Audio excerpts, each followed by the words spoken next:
पूर्णतः सुरक्षित त्या ठिकाणून बाहेर आणण्यासाठी सरकारने काम करावं, सरकारने कारवाई करावी अशी आमची सरकारकडे विनंती आहे. सरकारने याची नोंद घ्यावी. चला चला औचित्याचे मुद्दे. आशुतोष काळे. धन्यवाद अध्यक्ष महोदय. माझ्या अहिल्यानगर जिल्ह्यातील कोपरगाव तालुक्यातील आता औचित्य सुरू झालेलं आहे. कोळपेवाडी, कुंभारी, मायगाव देवी, मळेगाव थडी, मी तुम्हाला औचित्य सुरू झालं इतर 4 गावं सुरेगाव, रवंदे, चासनळी, एक Deshmukh. Minute point of order आहे. अध्यक्ष महाराज, जो काही कार्यक्रम कामकाजाचा क्रम दिलेला आहे त्याच्यामध्ये 3 आणि 4 आणि 5 आता औचित्याचे मुद्दे सुरू झालेले आहेत. परंतु मगाशी सन्माननीय सदस्य धनंजयजी मुंडे यांनी कुठल्या आयुधाच्या आधारे तो मुद्दा उपस्थित केला, त्याला परवानगी कशी मिळाली, हे जरा मला जाणून घ्यायचं आहे.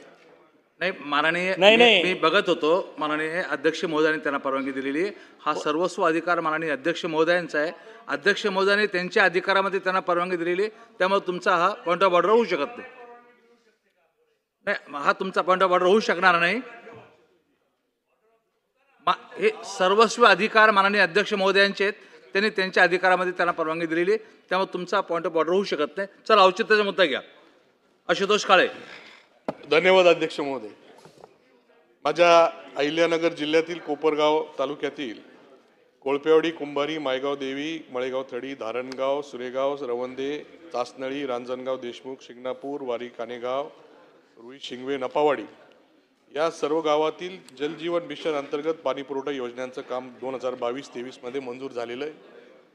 त्या योजनेमध्ये काही बाबी त्यावेळेस गृहीत धरण्यात आलेल्या नव्हत्या आणि म्हणून तो सुधारित प्रस्ताव शासनाकडे सादर करण्यात आलेला आहे. गेले 1-1.5 वर्ष झालेलं आहे का तो प्रस्ताव प्रलंबित आहे. मी आपल्या माध्यमातून शासनाला विनंती करतो का ते सुधारित प्रशासकीय मान्यता त्या प्रस्तावांना लवकरात लवकर द्यावी.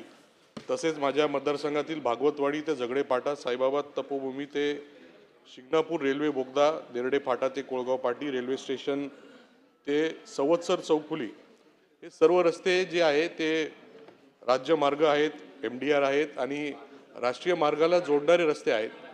तर कुठली ना कुठली योजना AIB, NDB, ADB, HAM कुठली अजून 5वी 6वी योजना आपण आणावी आणि हे रस्ते त्या ठिकाणी करून द्यावेत अशा प्रकारची विनंती करतो. तसंच कोपरगाव नगर परिषदेने आपल्या शासनाने अभय योजना काढलेली होती, ज्या माध्यमातून जे काही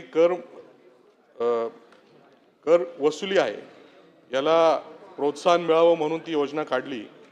तर त्यावेळेसचे जे काही प्रशासक होते सप्टेंबर 2025 मध्ये 100% शास्ती माफीचा प्रस्ताव राज्य शासनाकडे पाठवलेला होता आणि तो प्रस्ताव प्रलंबित असताना नगरपालिकेने घाईघाईने जिल्हाधिकारीकडे जाऊन 50% शास्ती माफीचा प्रस्ताव मंजूर